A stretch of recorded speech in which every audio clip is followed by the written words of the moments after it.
Muito bem, pessoal, estamos aqui mais um episódio da AgroIdeas e hoje estamos com o Rafael Augusto, um dos sócios do Agro Clube Tecnológico em Rondonópolis. E nós aqui da AgroIdeas, antes de tudo, queremos dizer para você que ainda não segue, seguir a gente nas redes sociais, porque é muito importante para o nosso trabalho. E também, se você também está ouvindo pelo Spotify, clicar ali em seguir para avaliar o podcast também a cada episódio que nós publicamos.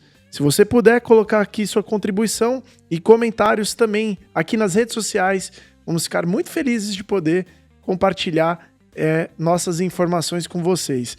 Rafael, muito bem-vindo. Obrigado pelo convite, estou contente de estar aqui com vocês. E Eduardo, como sempre, o nosso grande host aqui da AgroIdeas.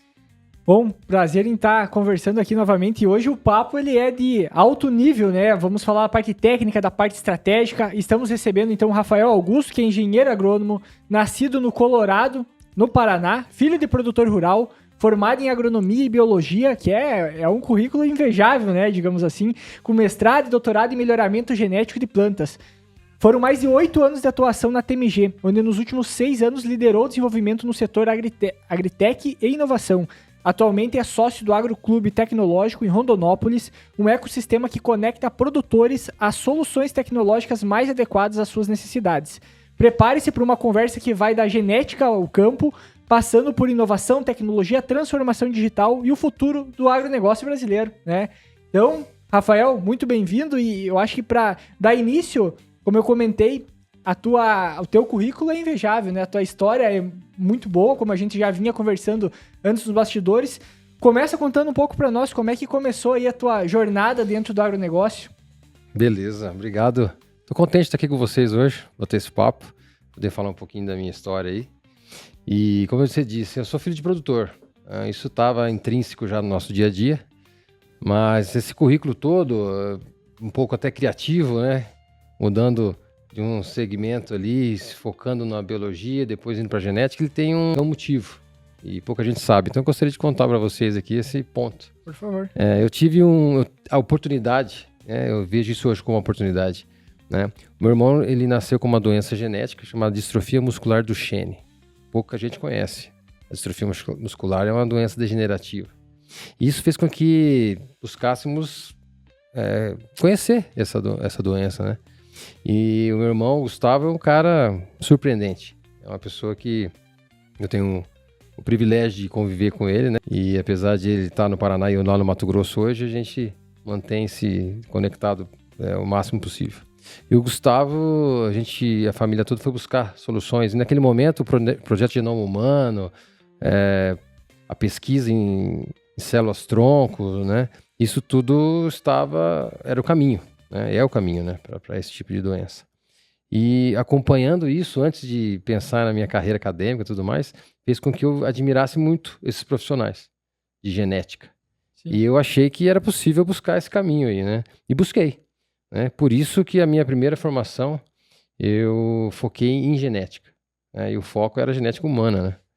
Pouco tempo depois, as raízes puxaram eu para o agro de uma forma que eu não tive como resistir ao campo e automaticamente a gente foi migrando, logo na graduação mesmo, foi migrando para a genética de plantas, né? Então, dessa forma eu fui cada vez mais estudando a parte de melhoramento genético.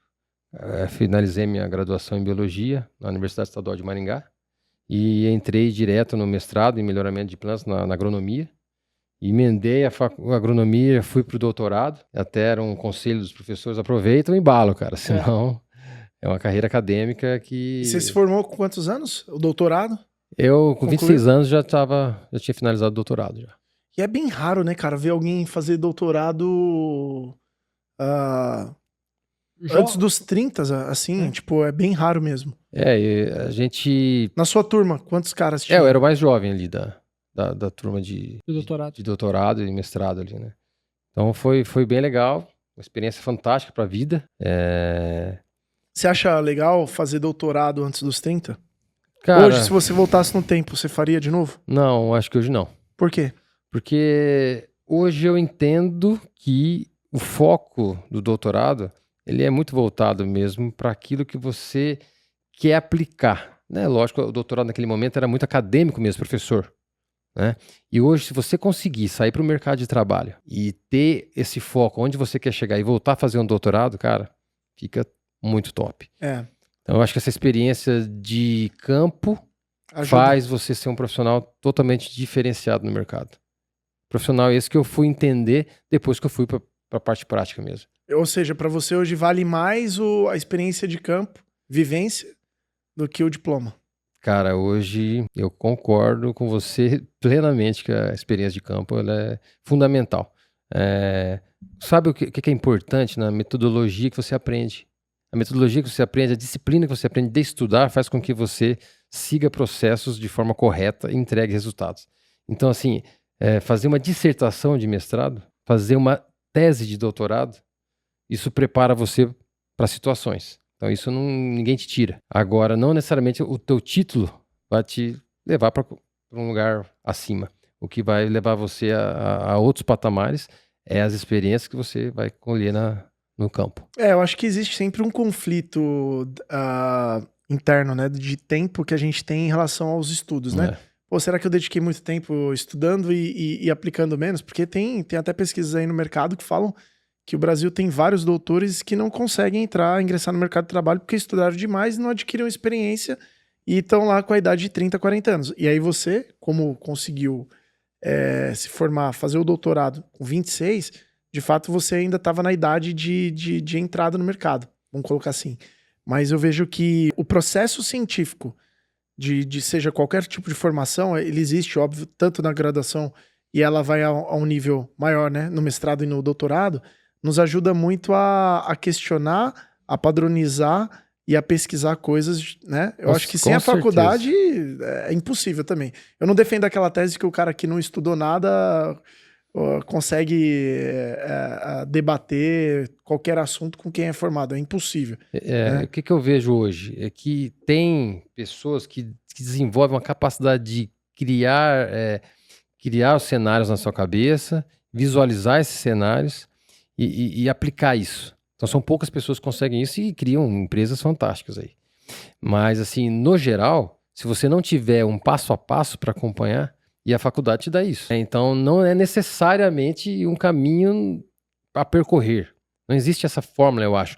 Mas assim, aquela premissa de não preciso fazer faculdade, ou não é isso, cara. Até porque a faculdade não vai te ensinar a empreender, né? Você entender... Tem até os cursos para isso, mas não...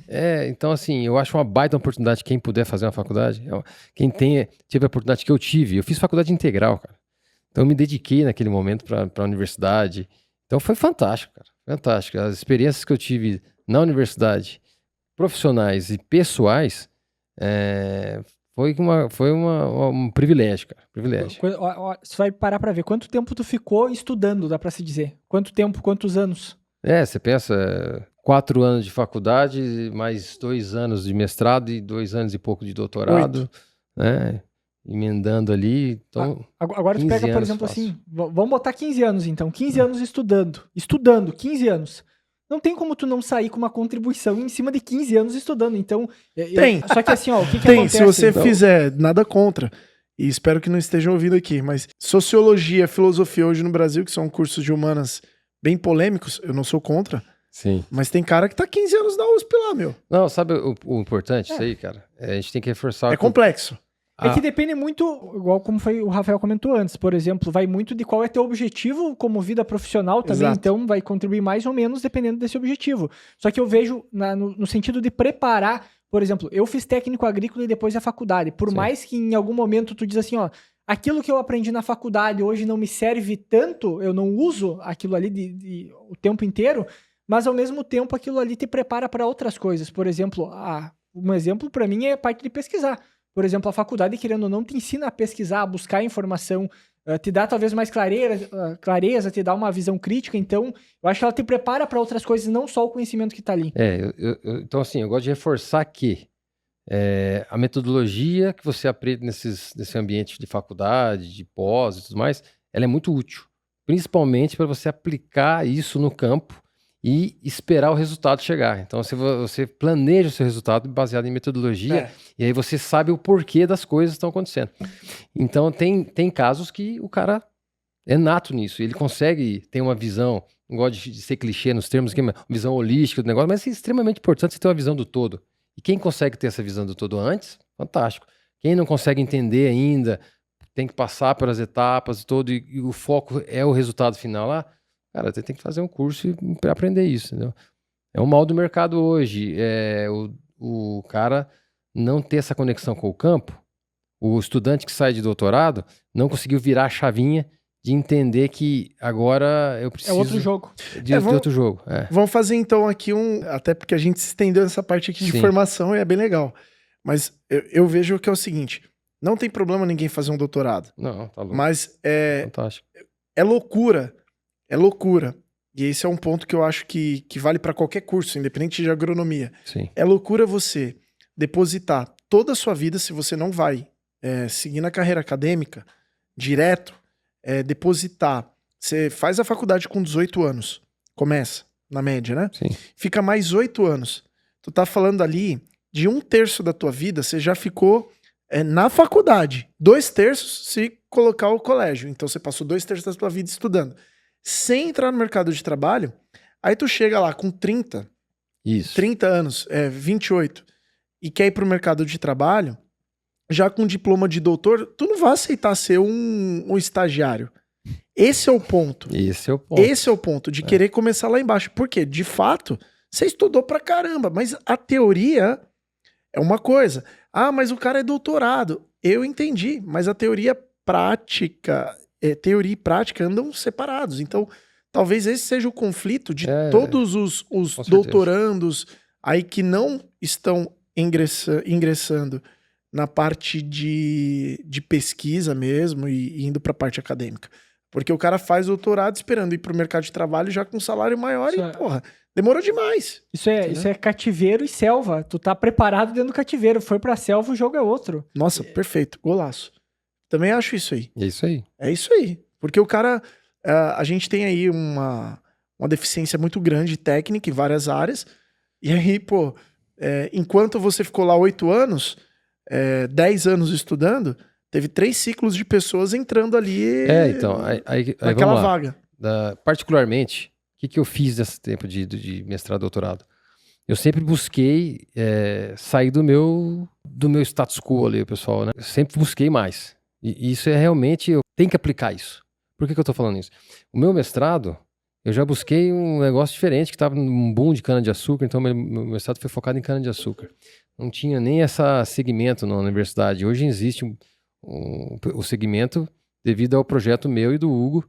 São 2 caras que começaram lá atrás o projeto de cana-de-açúcar na Universidade Estadual de Maringá. Hoje, inclusive, ele é professor desse segmento lá na universidade.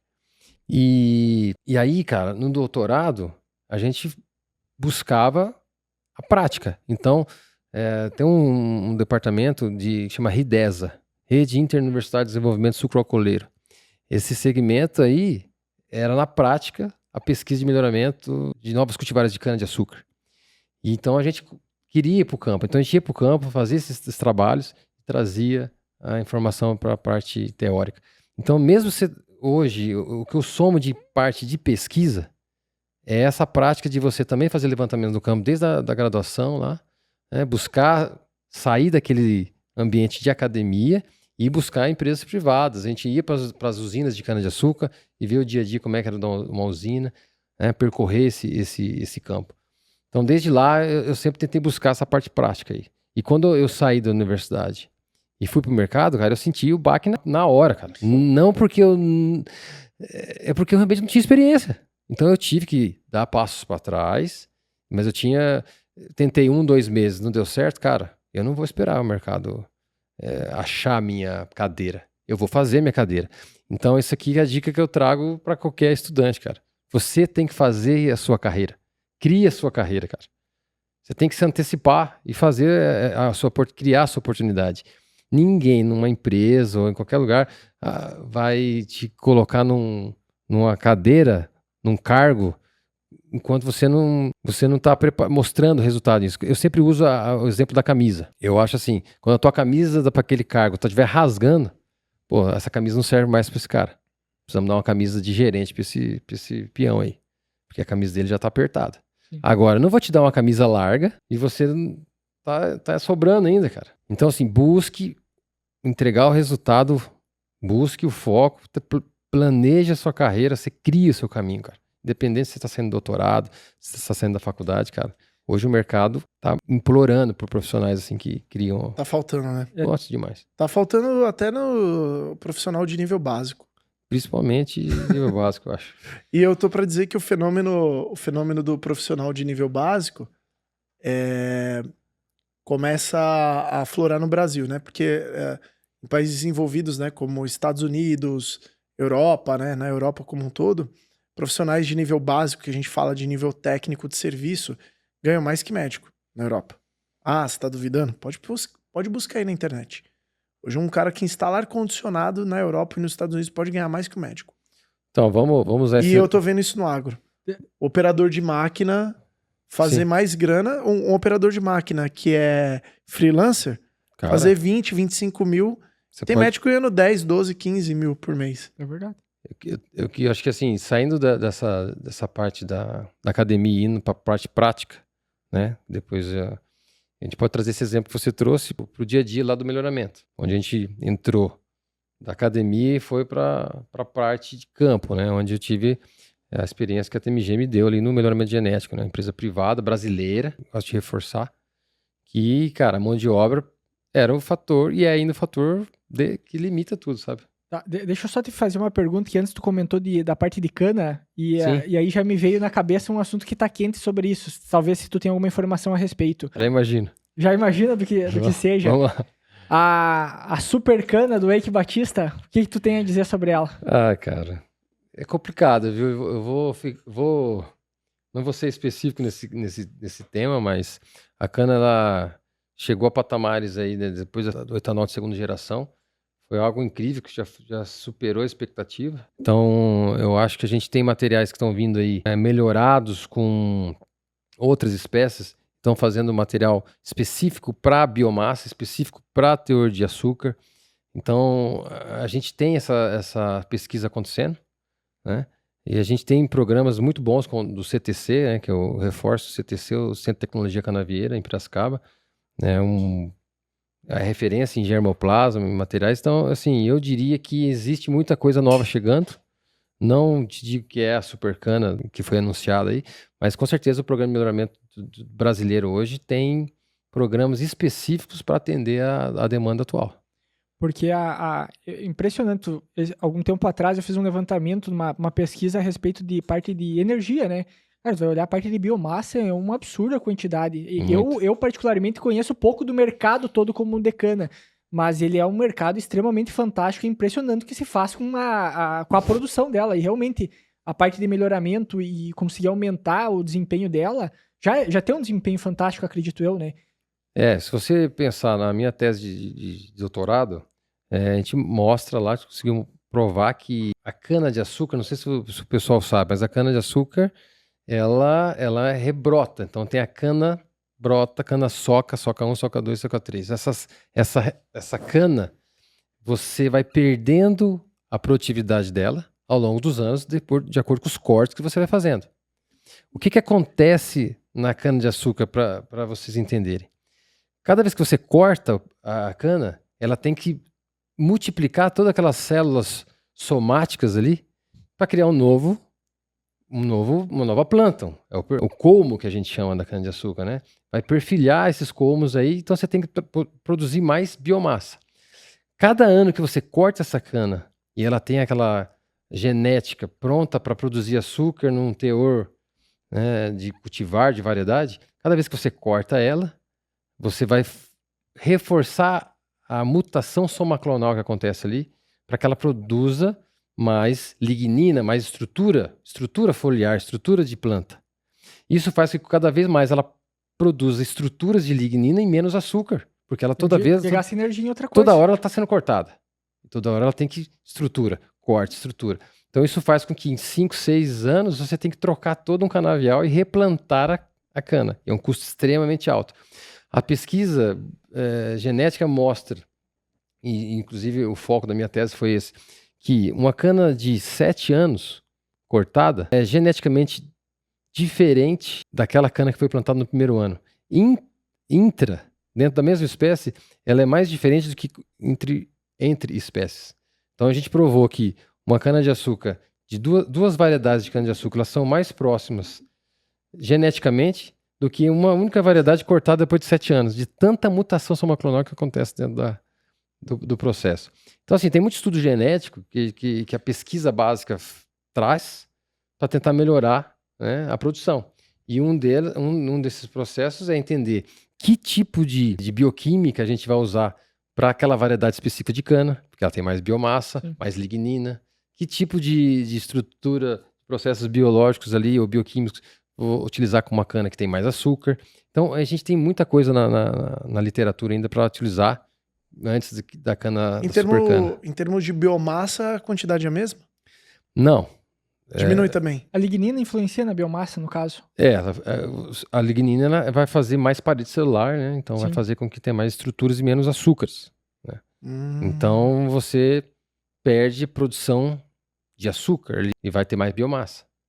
Só que o que você quer? Dependendo da situação, você tem que controlar isso. Geneticamente, um dado... Em números médios aí, falando de mercado, né?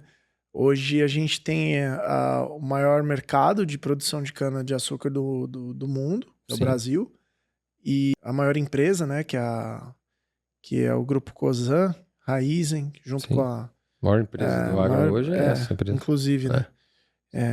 Um milhão de hectares. E a cana, na verdade, ela tem várias ramificações, né? Desde produzir etanol, agora dá para fazer plástico, já tem alguns anos, e óbvio, o açúcar, né? O Edu perguntou lá da Supercana, aí o Wake fez um lançamento meio... como sempre, né? Fez um lançamento bem midiático. Eu admiro pra caramba, assim, a forma como o Wake lida com... Ele é um bom vendedor, né? Exato. Ele é um bom vendedor. Eu vejo isso, porque a gente não pode ter o complexo de vira-lata, né? Pô, o Elon Musk vendeu por 18 anos a SpaceX até ela dar certo. 18 anos. Pode olhar aí. Os anos 2000, início, para agora, 2020, 2021, para ela começar a produzir na curva que ele precisava o lucro necessário para ele operar. A Tesla, 20 anos.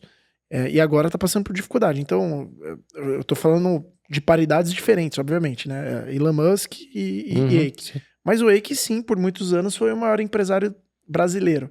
Né? E você, como especialista da cana, você vai entender onde eu quero chegar. Quando ele chega e começa a vender algo que necessariamente nunca foi o métier dele, né? Nunca foi o mercado dele. Quem é do mercado, que é o Meto, viu lá, não sei se você viu lá, um corte do André Esteves lá no fórum do BTG, perguntando para ele da Supercana. Cara, o cara na hora falou, já entrei aqui nesse campo de pesquisa e abandonei. O cara foi super educado até, né? Não quis, né? Só que ele ainda soltou assim, é o Wake, né? Então, tipo, o Wake, será que ele tá caindo numa nova cilada ou criando uma nova cilada para os investidores? Ou ele caindo numa nova cilada? Porque, de verdade, esse assunto dominou a internet por umas 2 semanas aí. Só que vamos lá, o que ele vai começar agora, teoricamente, ele não tá... Ele vai desenvolver, já tá desenvolvido, pelo que eu entendi, e eles vão começar a colocar campo nesse ano. Então, teoricamente, o custo maior já aconteceu.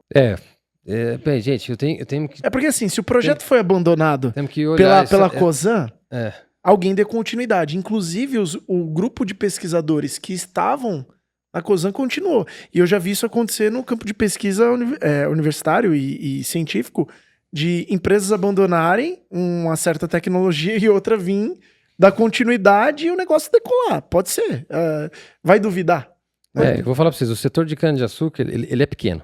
Assim, ele é pequeno no número de pessoas envolvidas. Um setor gigantesco. Vamos, né, deixar bem claro isso. Né?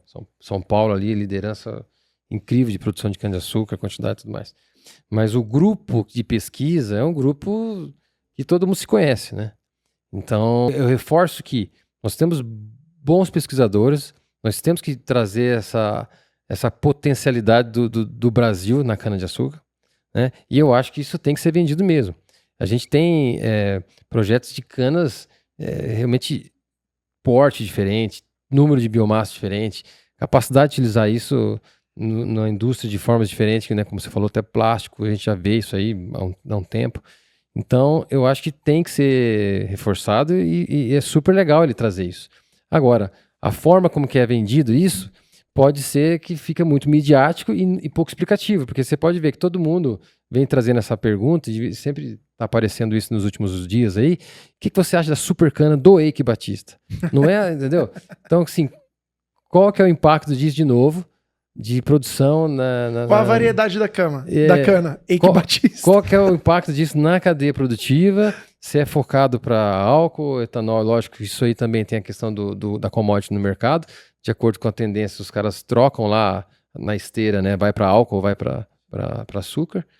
Então, de novo, eu acho que a gente tem programas de pesquisa fantásticos aí que a gente tem que explorar mais mesmo. Ele até cita o nome de um dos pesquisadores que ajudou no processo. Vamos chamar ele para conversar. Vamos chamar o Rafael para ajudar também. Né? Vamos tirar as dúvidas. Vamos tirar as dúvidas que se tem.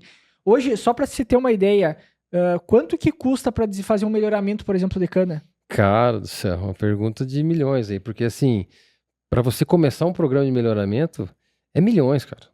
Milhões, é muito grande. E hoje, para você acompanhar a pesquisa, ela não é uma pesquisa de campo somente de melhoramento genético clássico, né? Onde você... O que é o melhoramento genético clássico, né? Você tem que pegar uma planta e fazer manualmente o cruzamento dessa planta com outra que você tem características de interesse.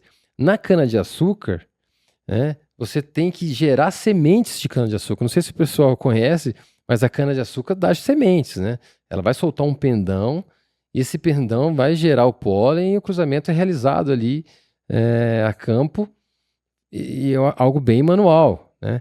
E isso para todas as culturas, né? Você tem que ter esse cruzamento, né, das plantas de interesse ali. Então, esse é o melhoramento clássico de você manualmente fazer esse cruzamento de interesse. Ele hoje tem que ser acompanhado por um programa de melhoramento genético molecular, onde você senão você não consegue acompanhar as tendências de mercado. Você não consegue acompanhar os programas que utilizam da genética de marcadores moleculares que antecipam lá plantas que têm resistência ou não, seleciona, né, através da seleção assistida por marcadores. No laboratório, você seleciona as plantas que são resistentes, tolerantes. Então, hoje você precisa do investimento para ou bancar a avaliação genética desses materiais que você está testando, desses indivíduos que você conseguiu a partir desse cruzamento manual, ou você tem que montar o seu próprio laboratório, que aí é bilhões e milhões. Não é fácil ter um programa de melhoramento, cara. Mas isso é pensando em melhoramento clássico. E agora por exemplo, o CRISPR, não vai mudar muita coisa dessa parte do melhoramento? Cara, porque, assim, ó, na minha cabeça, o que vai acontecer?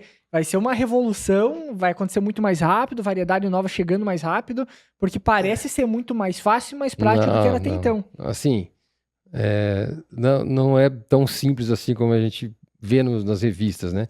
Então, essa tecnologia de edição gênica é fantástica. Com certeza vai ter produtos gerados a partir dessa tecnologia, mas isso não é algo que se faz assim tão rápido como a gente vê, né, na mídia. Então, ter um laboratório de edição gênica é algo extremamente caro, como a gente está reforçando aqui. Você tem que investir milhões para você ter esse laboratório e essa equipe para saber trabalhar com esse tipo de tecnologia. Então, assim, ainda não estamos nesse momento de produtos resultantes da edição gênica, assim, né? A pesquisa está acontecendo, materiais estão sendo desenvolvidos, sendo testados, e hoje, não sei se o pessoal sabe, mas para você ter uma cultivar de soja, são 8 anos de pesquisa, né? Para você ter uma variedade, você consegue lançar isso antes? Cara, existe casos que você conseguiu lançar uma nova cultivar de soja em 5 anos e meio. Eu não sei se o pessoal conhece outras culturas, por exemplo, como o algodão.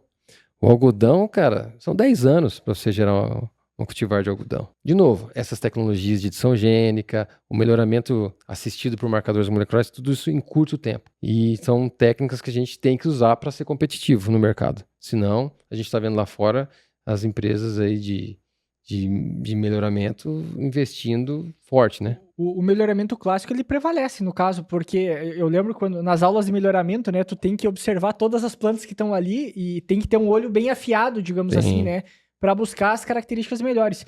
E hoje em dia tem muita confusão por causa disso. A população acaba confundindo, achando que tudo é transgênico, tem mutação e assim por diante, quando na verdade a maior parte dos alimentos que a gente tem no nosso dia a dia, todos eles, a boa parte deles passaram por melhoramento genético, Total. que é apenas selecionar o melhor, né?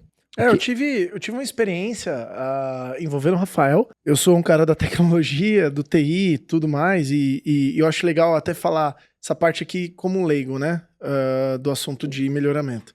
E tive o privilégio de conhecer, em 2022, o campo de pesquisa da TMG lá em Rondonópolis, né? Isso. E o Rafael, já gerente lá da área e responsável pelo nosso tour dentro da TMG. Cara, foi uma aula. Sim, eu saí de lá com 1% do que eu precisava de conhecimento, obviamente, ou menos que isso, sobre melhoramento. Eu não tinha exatamente nenhuma noção do porquê a necessidade de fazer melhoramento, como se fazia, até ver lá que era feito um processo manual. No primeiro momento, eu achei que melhoramento genético era o cara lá só com um microscópio. Só no laboratório. Laboratório, fazendo injeção de algum tipo de proteína, tal, ácido, alguma coisa, sei lá, para mudar a característica da planta. Não, na verdade, é feito na fase de reprodução da planta, quando ela já tá dando a florzinha lá, eles vão polinizando uma com a outra. É incrível, assim. Então, esse ponto até é importante a gente reforçar, para o pessoal entender que... de onde parte, então, né? Primeiro ponto é as empresas de biotecnologia. As empresas de biotecnologia, sim, têm a tecnologia do transgênico, tem as enzimas, as proteínas, né, que vão ser inseridas numa planta, né? E esse ponto, quando você consegue obter uma planta com essa característica que foi inserida nela, aí você começa o melhoramento genético clássico dela, né? O melhoramento genético que é cruzar essa planta com outros indivíduos da mesma espécie, né, que tem compatibilidade genética, manualmente, porque aquele único indivíduo que saiu de transgênico, que a biotecnologia inseriu por seringas aí que a gente chama de biobalística, outras metodologias, né? Então, conseguiu dar origem a uma planta viável, só que não uma planta ir direto para o campo, ela é simplesmente viável, ela tem que ser cruzada com outros indivíduos que têm características de campo. Aí tem outra questão, vamos lá, que é muito louco, né? A gente pensa que é tudo isso. Mas, pô, a história do milho, velho. Eu descobri há uns 5, 6 anos atrás que o milho, a espigona lá com várias sementes, não era assim no passado. Originou lá do teocinto, uma plantinha extremamente parecida com um trigo hoje, né? Para quem não conhece, assim, só para pesquisar na internet, né? Parece ali com... Então o milho antigamente era uma gramínea que tinha um pendão de 2, 3, 5 sementes ali na ponta. E esse melhoramento, essa seleção que foi sendo observada no campo, porque tinham indivíduos que tinham mais grãos do que outras, essa observação que a gente chama de uma seleção fenotípica, que é o fenótipo. O que é o fenótipo? São as características do campo, que o melhorista clássico ele tem essa noção de olhar, olha, quem que era o melhorista antigamente? Era o próprio o agricultor, cara. É isso que eu ia falar. Vamos lá, quantos anos você tá falando disso aí?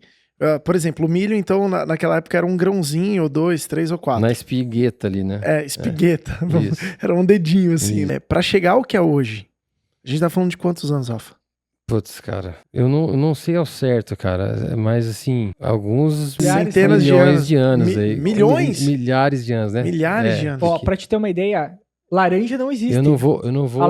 A laranja arriscar, também, a laranja também se veio através de um cruzamento natural no ambiente, através da tangerina e do pomelo, por exemplo.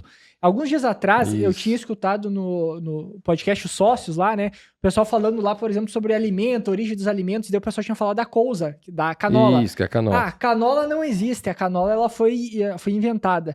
Daí eu queria até fazer, só que daí tava meio descontextualizado, né, o que eles falaram, mas ela basicamente veio de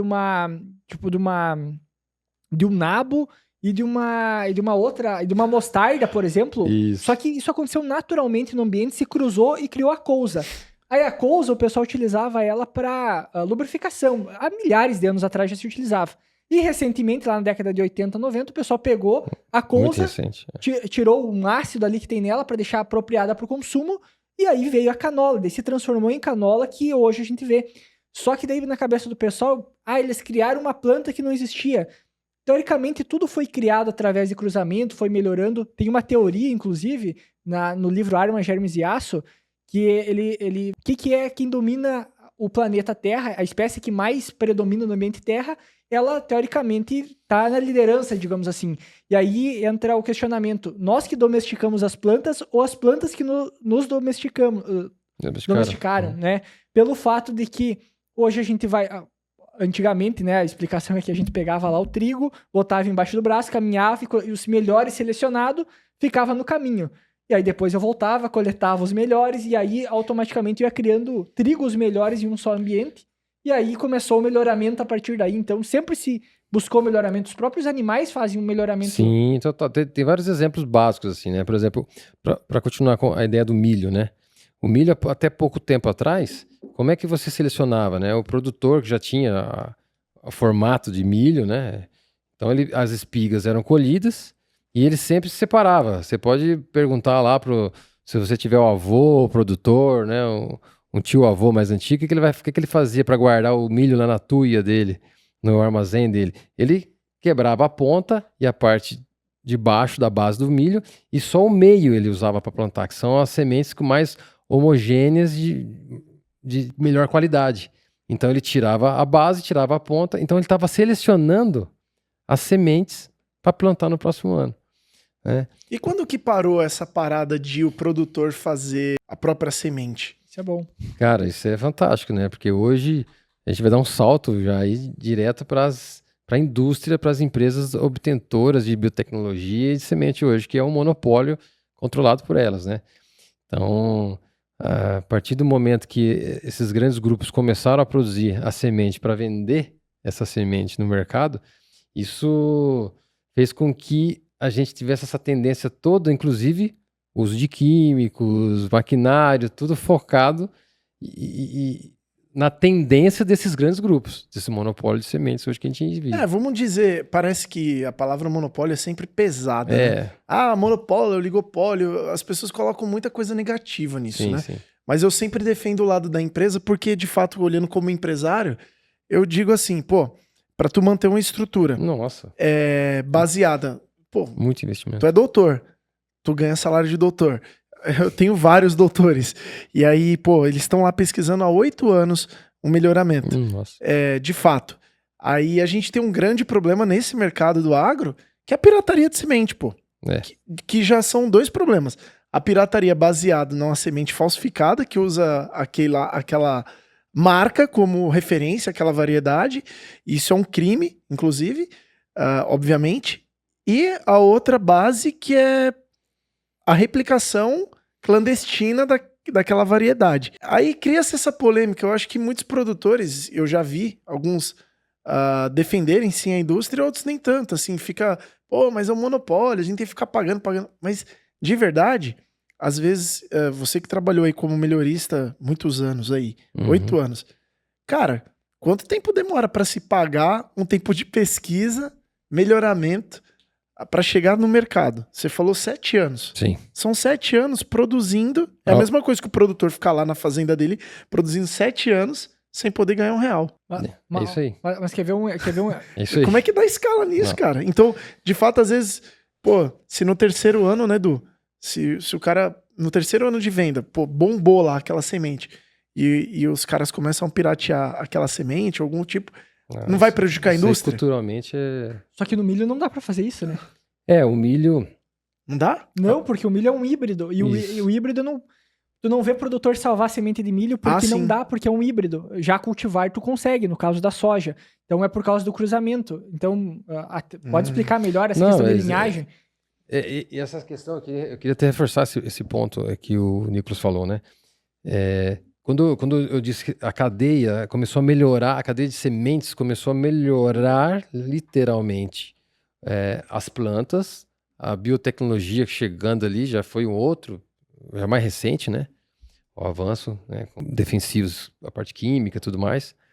Mas hoje a questão de multiplicação de semente é um fator assim que tem que ser analisado, um caso cultural.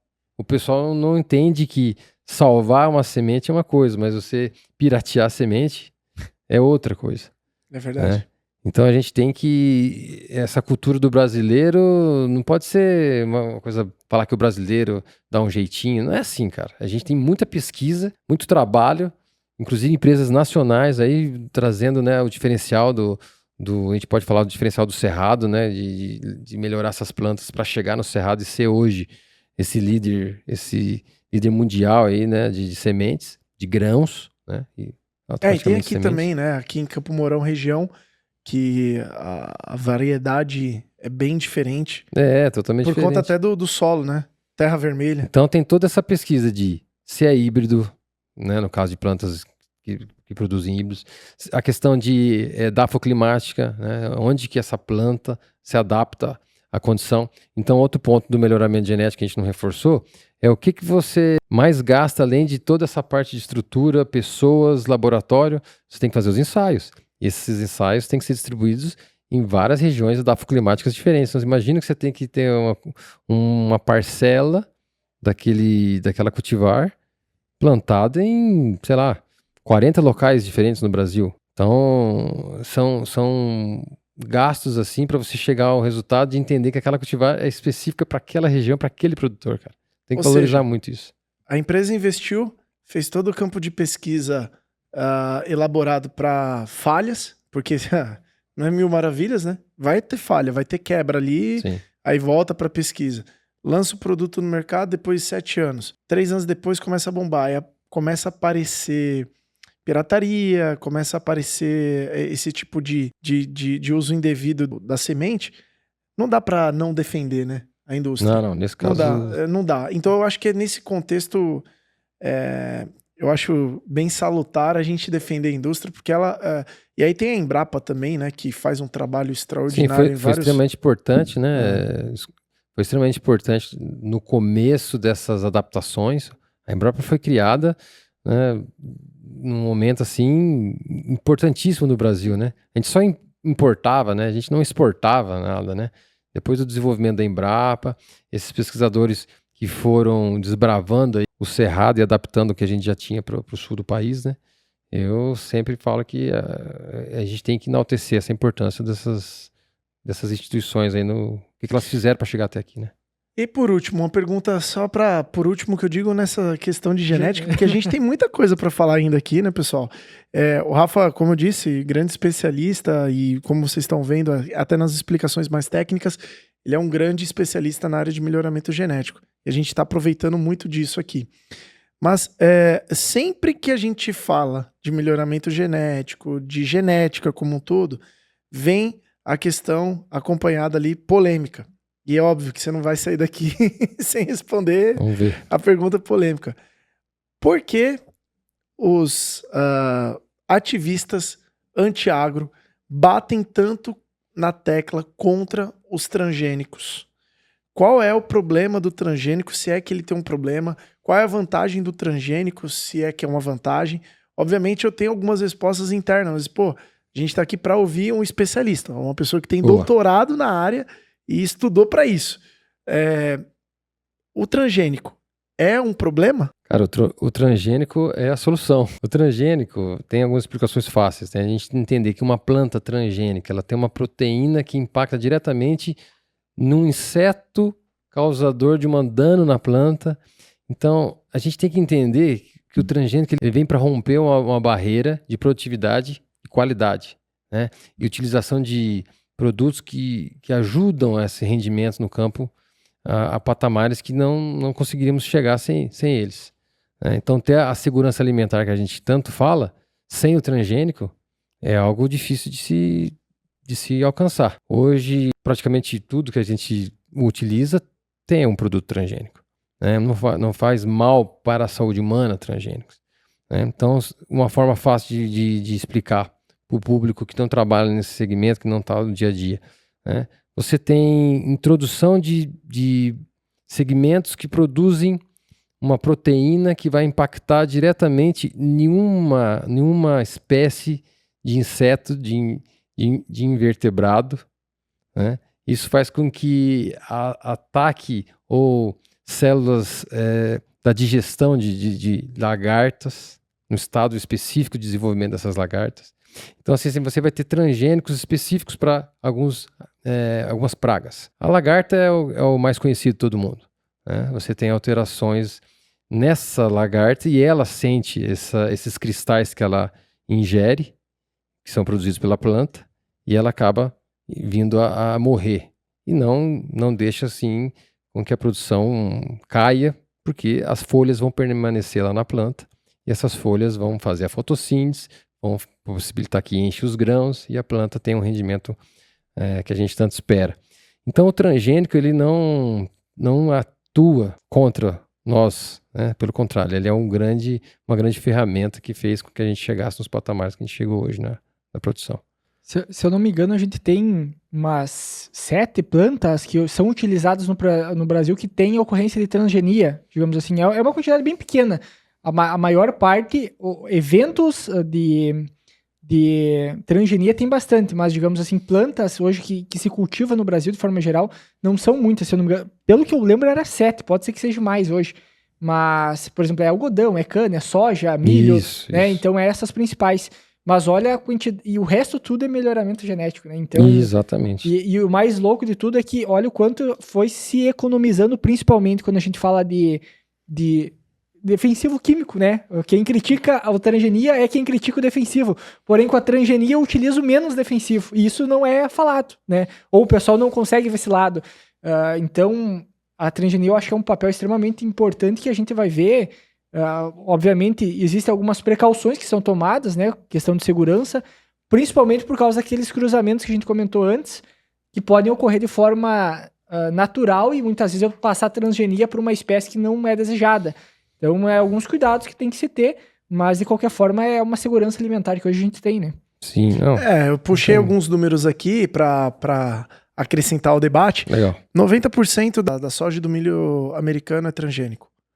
E a gente teve uma oportunidade, eu e o Durval, seu sócio no Agroclube, de visitar o Danforth Center em St. Louis. E uma das coisas que ficou claro para nós ali na apresentação, tá bom, vamos tirar o transgênico então. É o que sobra na mesa. É esse o ponto. É o que vai sobrar na mesa para as pessoas se alimentarem ou até mesmo criar uma produção em escala. É muito difícil, né? Então, por exemplo, pela sua explicação e pelas explicações que a gente ouve dos cientistas, é que, de fato, a gente teve um salto grandiosíssimo na redução da fome no mundo. Isso porque a escala global de produção aumentou e acompanhou o crescimento global e populacional. Então, eu vejo que esse debate da transgenia é muito wishful thinking, né? Tipo, você pega aqueles atores da Globo lá, eu planto aqui na minha horta e tal. Não. Aí você vai ver lá o cara, porra, tipo, ele tem uma hortinha lá não tem nem meio hectare de nada ali, é tomate, é hortaliça. Duvido o cara ficar o dia inteiro debaixo do sol ali, cultivando, fazendo armadilha, colocando... Por exemplo, o tio da minha esposa plantava tomate orgânico. Cara, um inferno. Tipo, ele fazia várias armadilhas ali pra coletar todo tipo de inseto possível pra tentar salvar e, varava de um dia pro outro, ele podia perder a produção. A galera não tem noção de como é difícil produzir alimento. A gente pode reforçar que são duas coisas assim que mudaram, né, o patamar, né? Primeiro, a semente. Então, a genética, o desenvolvimento da genética, a qualidade de semente, a qualidade dessas plantas foi alterada. Então a gente conseguiu e vai conseguir chegar em patamares muito maiores. A gente já consegue ver que existe possibilidade de aumentar. E o segundo momento foi as máquinas, que aí te dá eficiência, velocidade para chegar nesse ponto e colher, né? Plantar e colher num rendimento que não era pensado antes, né? Mas com certeza o primeiro boom foi o melhoramento genético da semente aí para a gente alcançar esse patamar de produtividade. Agora indo para um outro lado da conversa também, né? Como é que foi esse... beleza, tu tem lá doutorado, tá trabalhando na área, na parte de melhoramento, como é que foi? Tu falou assim, não, agora vamos desbravar outros mundos aí, né? E foi para essa área mais de inovação. Primeira, até antes, uma pergunta que eu tinha feito para ti antes, né? Era o que se faz dentro de uma área de inovação, né? Tu tava na TMG e entrou numa área de inovação dentro da própria TMG. Não. O que acontece? Na verdade, você tem a demanda de otimização, né? Então, isso foi criado pelo tendência de mercado e o segmento de inovação, a gente passou por esse momento de boom de startups, de hubs de inovação, e a questão de competitividade de mercado faz com que você tenha que buscar essa eficiência operacional. Essa eficiência operacional é que fez com que eu olhasse para o programa de melhoramento e a genética com uma visão de todo o processo. Então, hoje eu conheço muito bem toda a jornada do produtor, vou te colocar assim, né? Não só do melhoramento, mas do produtor. E eu busquei ferramentas para a gente otimizar esse processo. Então, eu comecei a olhar os ensaios de pesquisa, não no panorama que a gente estava acostumado. Vamos olhar isso aqui com outros olhos. E aí a gente começou o quê? Comprar drones para olhar o ensaio por cima. E para que esse drone? Para a gente ter uma visão de deficiência, de falhas de operação, uma visão que a gente não estava conseguindo ver no dia a dia da operação que a gente estava acostumado a fazer.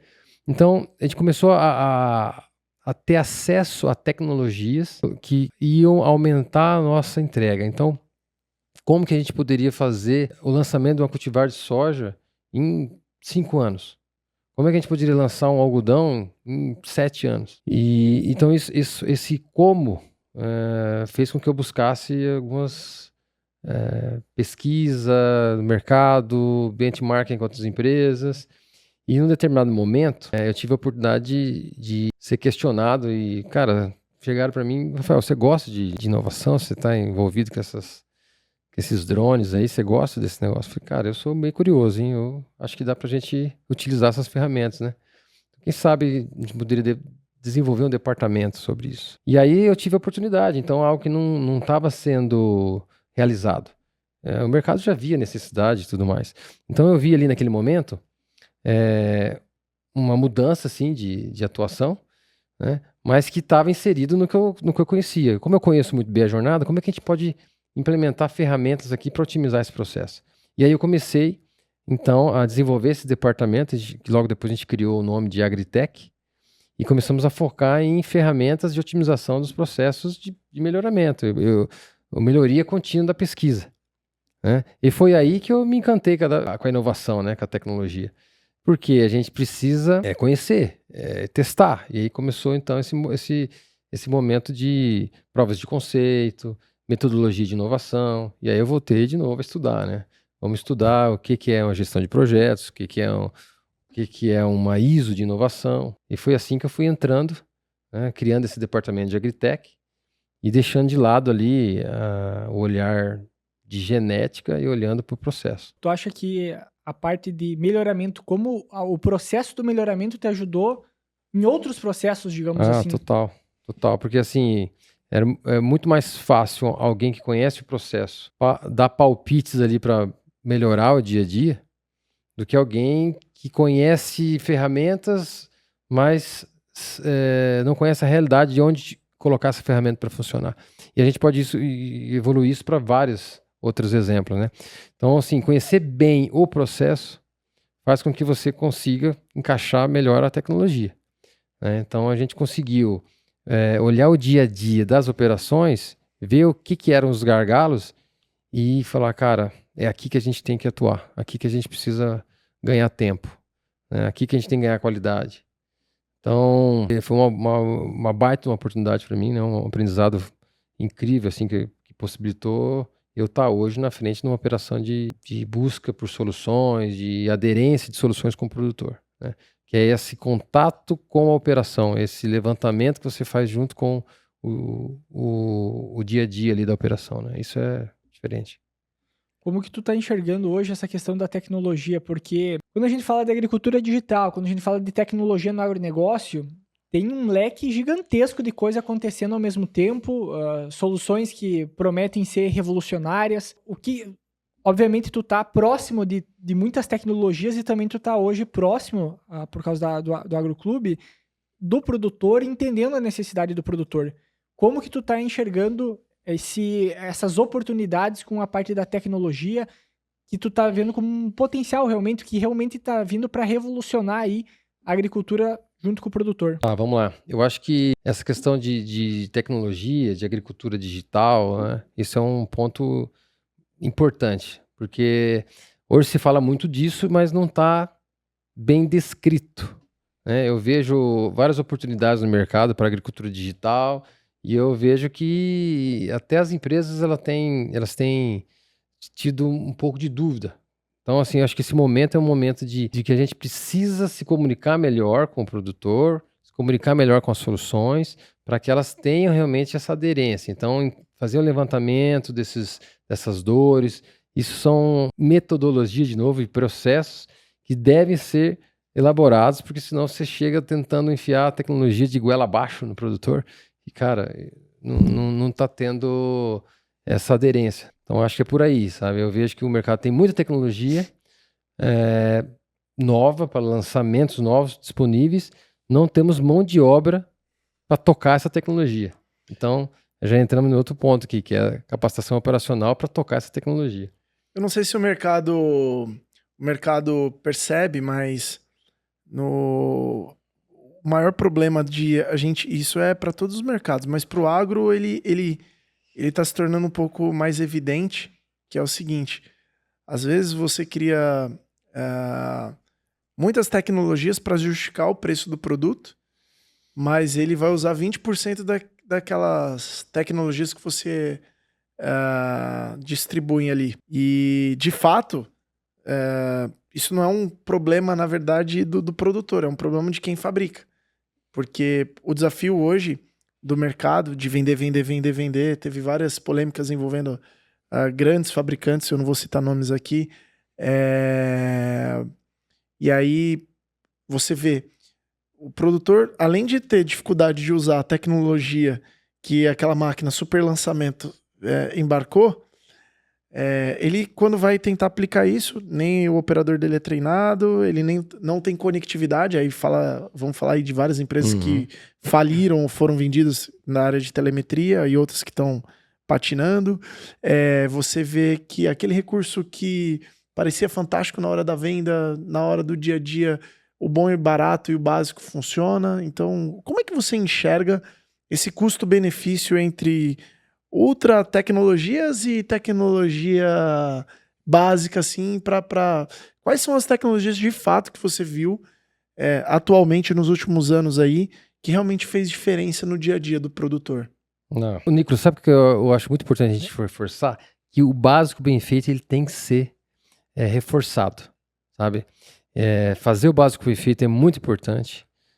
Tá junto com o produtor para entender quais são as demandas deles é muito importante. Então eu venho observando que aquele dia a dia de plantio, regulagem de máquinas, ele entender o uso dessas tecnologias que ele já comprou, já tem na sua fazenda, já tem no seu parque de máquinas, seria um grande diferencial hoje, né? Eu vejo que não é porque ele já aderiu a uma tecnologia que ele agora tem que ficar escravo de todo dia atualizar seu parque de máquinas e estar toda hora antenado na novidade. Ele precisa usar melhor o que ele tem.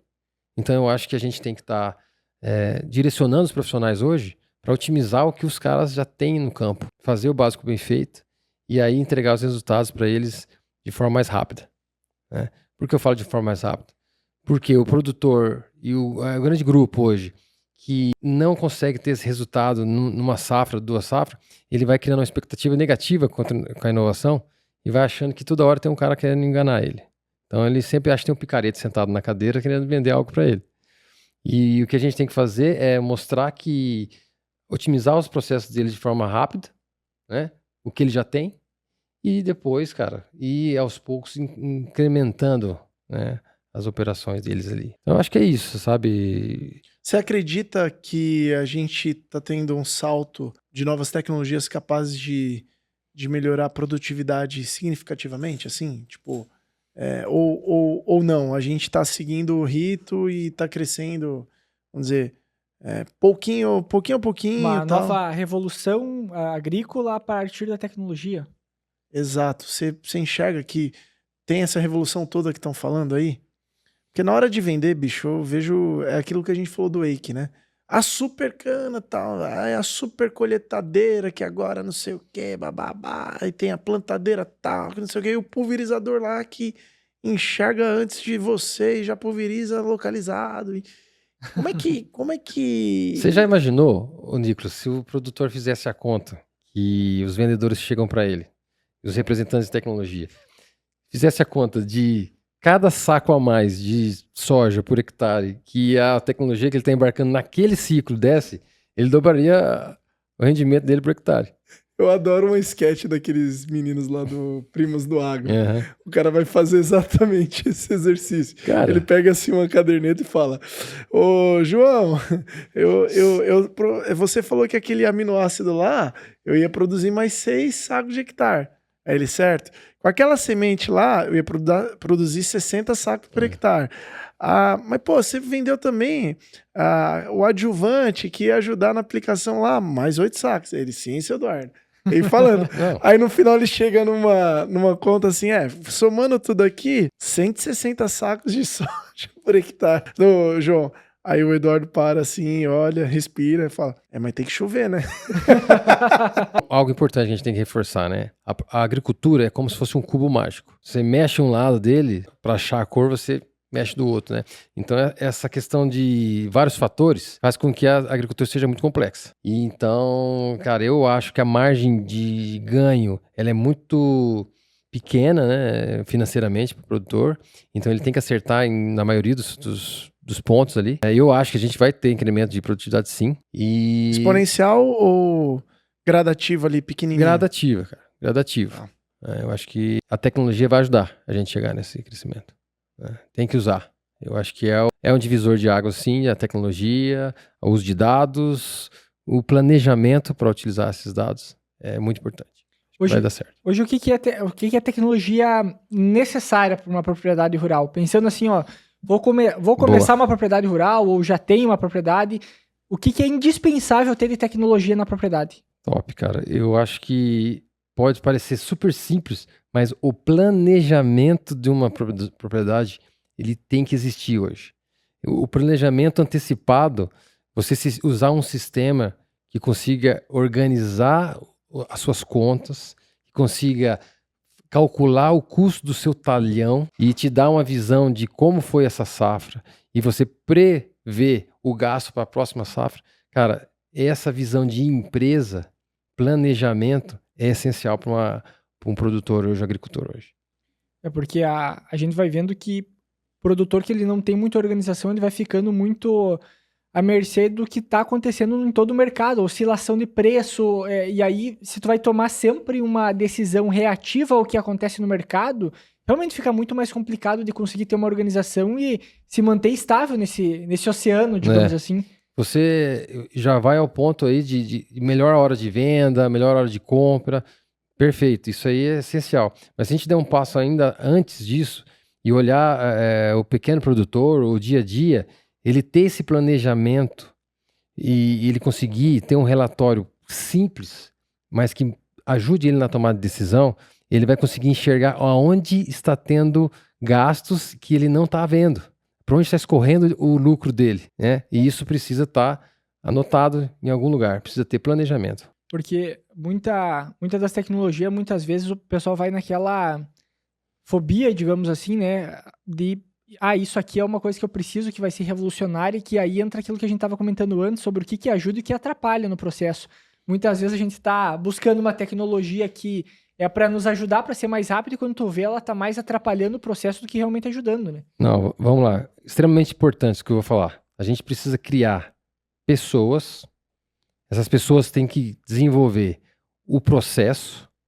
E aí, esse processo estando bem desenhado, novas pessoas que chegam utilizam esse processo independente de quem chega. E aí, com esse processo bem elaborado, você traz tecnologias que resolvem os problemas.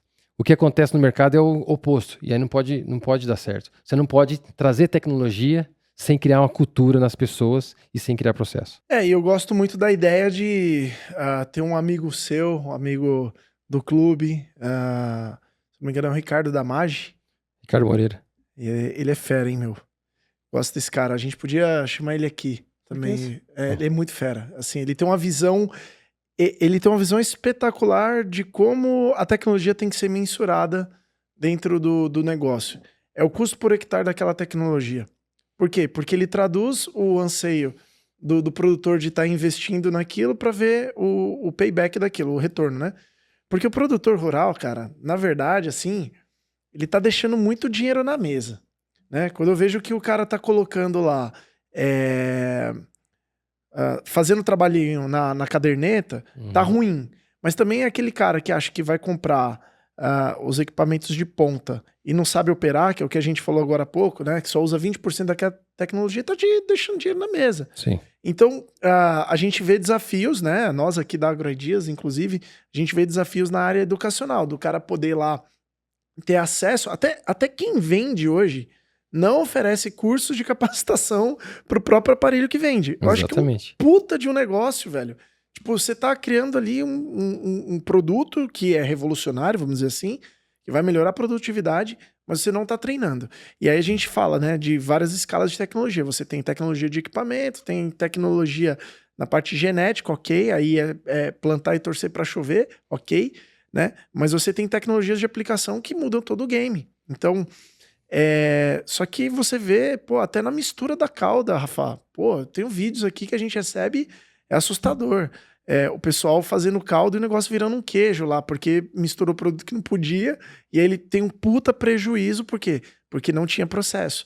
Então, essa parte de educação é algo que vocês vão atacar ali no Agroclube também? Essa parte de educação ela é extremamente fundamental, porque a capacitação operacional é que vai dar eficiência para essas tecnologias entregarem o rendimento que o produtor espera. A gente precisa fazer com que a nova tecnologia que está chegando seja aderente ao produtor.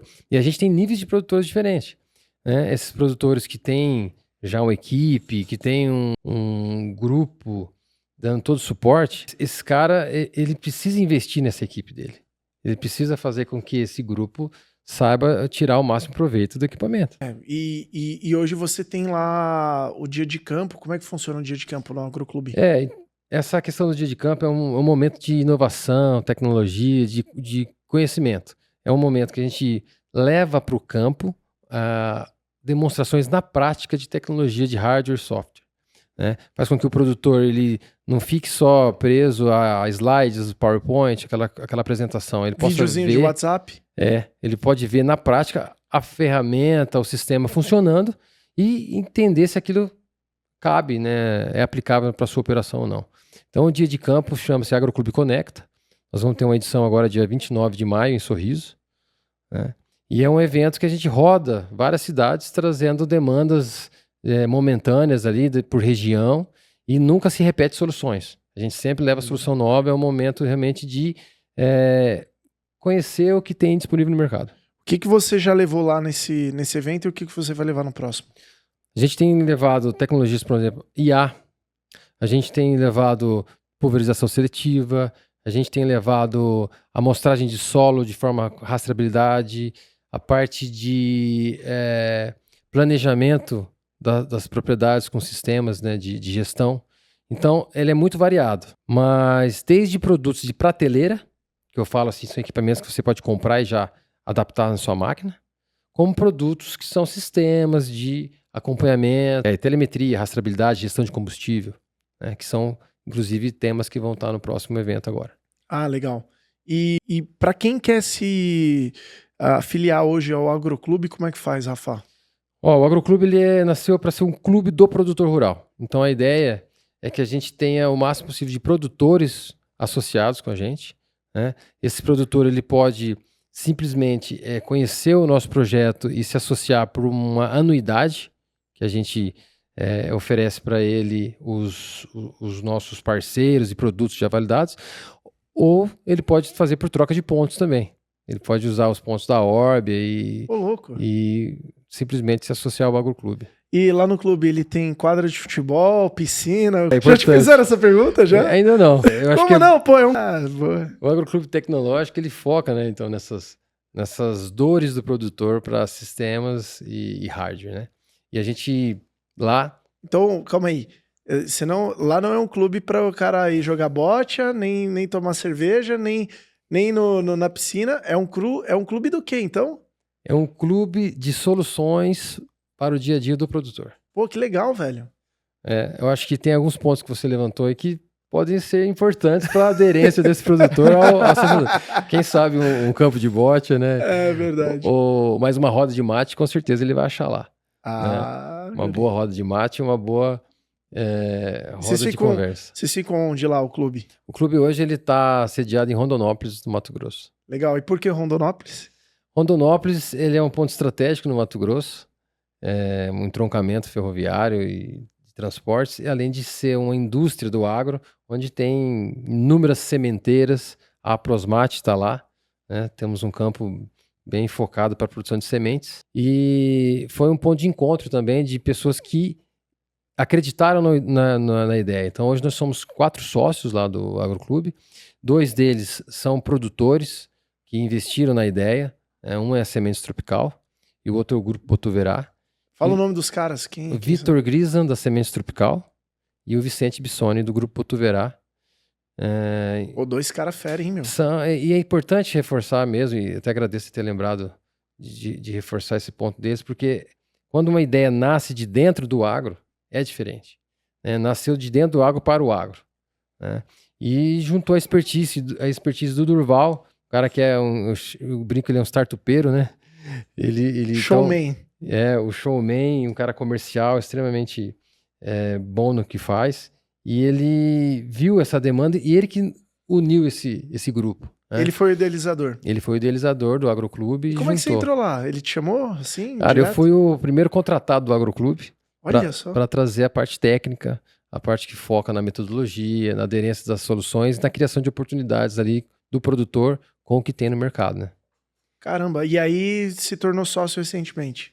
Depois de um ano aí de estruturação do projeto, a gente chegou nesse modelo hoje de sociedade. Mas o que acontece? Entregou resultado, né? Senão... A gente fez um bom trabalho. Mas eu falo assim, eu estou um ano, né, focado ali dentro do Agroclube, né? E o projeto já tem mais de 2 anos. E a inauguração do prédio físico tem apenas 6 meses. Então, o que isso mostra? Isso mostra que a gente conseguiu parcerias e grupos que acreditaram, né, na ideia lá atrás, vieram junto com esses produtores que investiram grana ali para construir o prédio e investir em pessoas. E hoje a gente tem esse time já de levantamento agronômico do campo, a gente tem todo o time financeiro, tem todo um business plan bem montado, com metas, objetivos, né? Estamos entregando agora os primeiros relatórios. O que a gente quer? Que ao final de um ano, o produtor, o parceiro que se associou ao Agroclube, ele tem esse relatório bem descrito de ganhos e oportunidades que ele teve junto com o Agroclube. Perfeito. E eu acho que é tão legal ouvir essa palavra business plan, metas, planos, porque, de fato, você tem 2 grandes empresários no board. Tem um grande startupeiro que não é nada demérito, pelo contrário, um cara que conseguiu venceu o primeiro reality show de agro do Brasil, que foi o Safra de Inovações, foi o Durval, da qual eu admiro muito, é meu sócio no negócio também, né, em alguns negócios que a gente tem aqui, e você com todo esse know-how de pesquisa de tecnologia, cara. Então, assim, é o Dream Team que vocês têm ali, né, meu? Societário, assim, eu vejo que vocês se complementam muito e o resultado prático, né, de um ano de clube, tudo bem, 6 meses de prédio, né, tá sendo tangibilizado em quantos sócios hoje? A gente tem cerca de 40 sócios hoje, né, que não são pessoas. Vamos colocar aqui, apesar de não ser um clube de bocha, futebol, piscina, é um clube empresarial. Exatamente. Né? Simula uma associação, um associativismo, mas com outra conotação, né? O Agroclube, ele é para ser um ecossistema de discussão do agronegócio. Né? É um ambiente de discussão onde a gente consegue trazer esses players do mercado, sementeiras, revendas, fertilizantes, e juntar com parceiros que têm soluções, como sistemas de ERP, gestão de telemetria, gestão de combustível, a parte de capacitação operacional, que são os caras que dão treinamento para piloto de drone, para regulagem de plantadeira, para sistematização de áreas. Cara, tem muita coisa lá dentro. Tem área de startup, tem mentores, como é que funciona? Para ajudar a busca de soluções, né? A gente tem todo o aparato de mentores, que são diretores, gerentes de grandes grupos, que hoje fazem parte desse quadro. A gente tem 48 mentores hoje. Caramba, tudo isso, bicho. Né? De 16 segmentos do agro diferente. E ganha alguma coisa para ser mentor? Ou... Ganha o prestígio, tá no Agroclube Tecnológico. E Boa. a gente tem trabalhado, inclusive, para mostrar o diferencial desses mentores. E a ideia é que cada vez mais a gente possa ter material mesmo, sabe? E esse é o ponto que eu admiro no agro. O agro se ajuda, bicho. Sim. Você vê lá... no mercado em geral, as pessoas para ser... Tudo bem, eu não tô comparando com conselheiro. Conselheiro é uma profissão, tal, e tá tudo bem. Mas a gente vê muita dificuldade em outros setores de existirem mentores voluntários que vão, alimentam o ecossistema com conhecimento, trocam informação.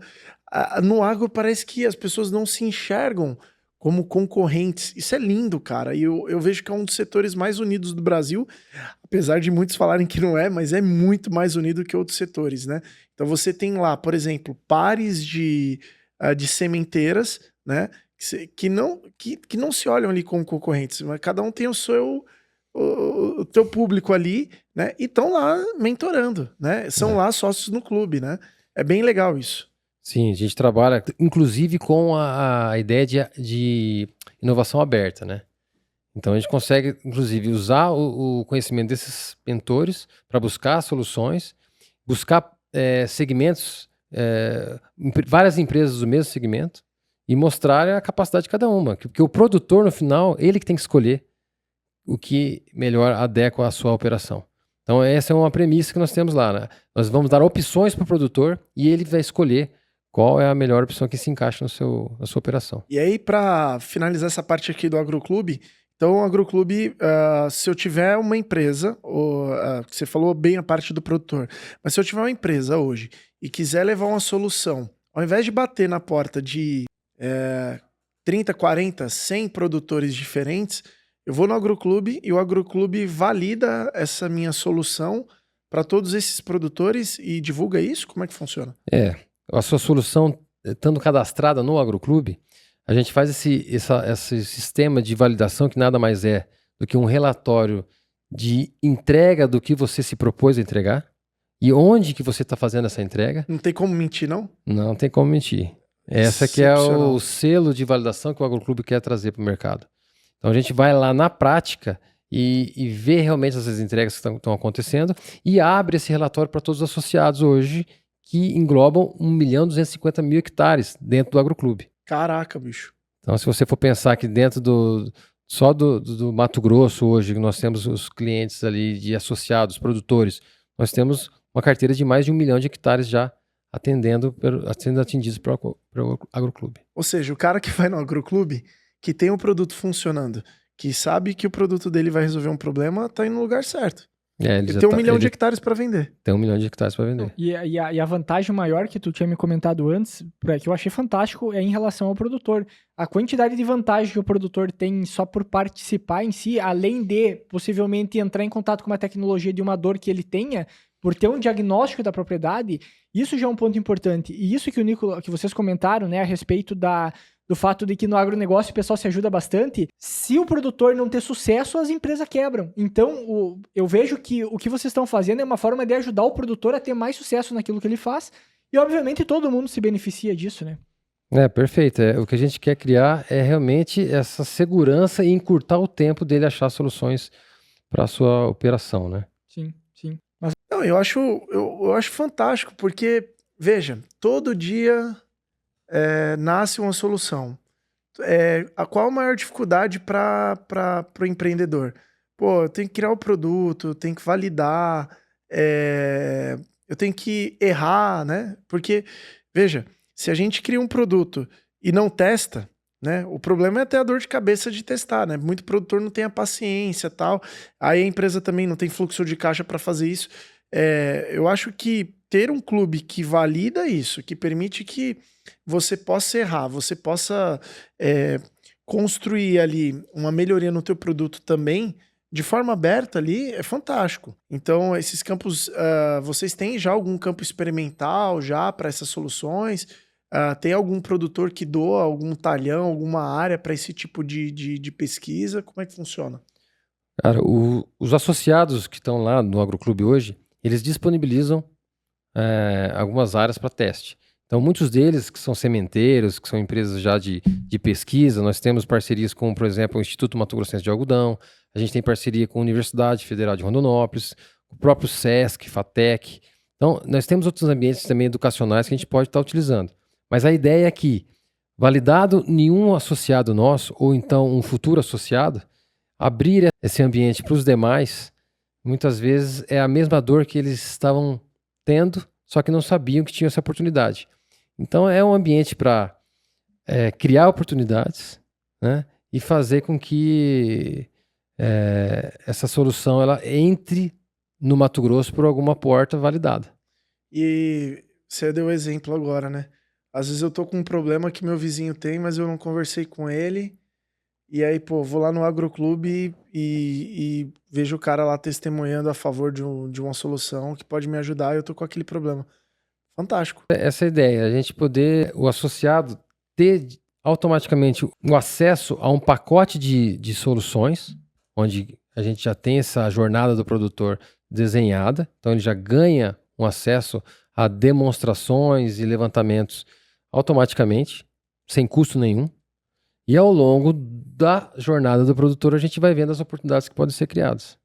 Sensacional. Rafael, para quem quiser conhecer mais a respeito do Agroclube, eu já tinha te falado antes, quando eu recebi a notícia lá do Durval contando e falando um pouco sobre o Agroclube, eu já achei uma ideia muito boa. Agora, conhecendo, e hoje de tarde, né, a gente conversou um pouco a respeito também, cara, é sensacional, eu acredito que vai realmente contribuir para muitos produtores, porque é uma necessidade, entendeu? Quando tu bota o cliente no centro, atende, escuta as necessidades dele, com certeza o caminho é o sucesso para o negócio, né? Então... E eu não posso deixar de reforçar em quem acreditou nessa ideia, né? Em quem vem fomentando de forma significativa esse projeto, né? Então, além dos produtores que acreditaram e viraram sócios, né, desse projeto desde o começo, nós temos hoje os patrocinadores master, né? Que hoje a gente tem esse fomento da Bayer, da Vivo Telecomunicações, do Grupo Amage, de uma cooperativa regional lá de Primavera, que é a Primacred. E estamos chegando novos associados agora, que é a Unisystem, um sistema de gestão ERP do agro, que nasceu no agronegócio, e a própria TMG, que agora está vindo também como master. Bacana. E se aproximando do produtor. Esses patrocinadores master, eles fazem com que o discurso do produtor esteja perto da solução dele ali, né? Então ele quer estar próximo do produtor, tirar a revenda do meio do caminho e estar dia a dia ali nas rodas junto com esse produtor. Maravilha. Rafael, onde é que o pessoal te encontra nas redes sociais? Onde é que o pessoal busca mais informações a respeito também do Agroclube? O Agroclube ele está focado tanto no LinkedIn quanto no Instagram. Então a gente pode pesquisar principalmente no Instagram Agroclub Tecnológico, lembrando que é B mudo, então é Agroclub. E nós estamos lançando agora o nosso site, vai ficar pronto nos próximos dias aí. Mas toda a divulgação tem sido feita pelas redes sociais. E as tuas redes sociais?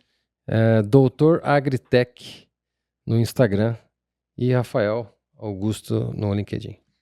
Bom, Rafael, foi uma conversa muito boa. Cara, desde a parte de genética, eu acho que só a parte de genética a gente já ia um bom eito conversando. E a parte de tecnologia, então, a gente nem entrou ainda aqui em questão de IA, e a parte de empreendedorismo também. Ou seja, tinha bastante coisa ainda pra gente conversar. E acredito que a gente vai ter outras oportunidades também para estar voltando a bater um papo que valeu bastante a pena. E te agradeço por ter aceito o convite, né? Quando o Nicolas passou teu contato, chama o Rafael, prontamente já ficou à disposição para a gente conversar.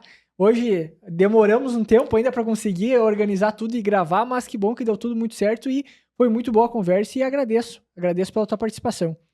Rafa, sensacional, Edu, maravilhoso estar aqui com vocês. Também agradeço ao ouvinte que pacientemente está aqui conosco E hoje que é um dia até especial, hoje é o dia do planeta. Olha só. Falar de agro e falar de planeta no mesmo dia. O dia gravado, né? Porque o dia postado é outra história. Mas se você está ouvindo até agora, comente Dia do Planeta, porque você ouviu até o final. Isso aí. É isso aí. Valeu, eu que agradeço. AgroIdeas, tamo junto aí. Tamo junto. Pessoal, muito obrigado para quem chegou até aqui.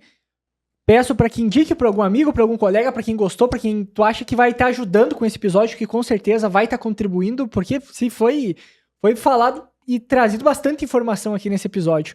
Então, agradeço, curta esse episódio, indique para alguém, siga no nosso canal, siga nós nas redes sociais e até a próxima. Tchau, tchau.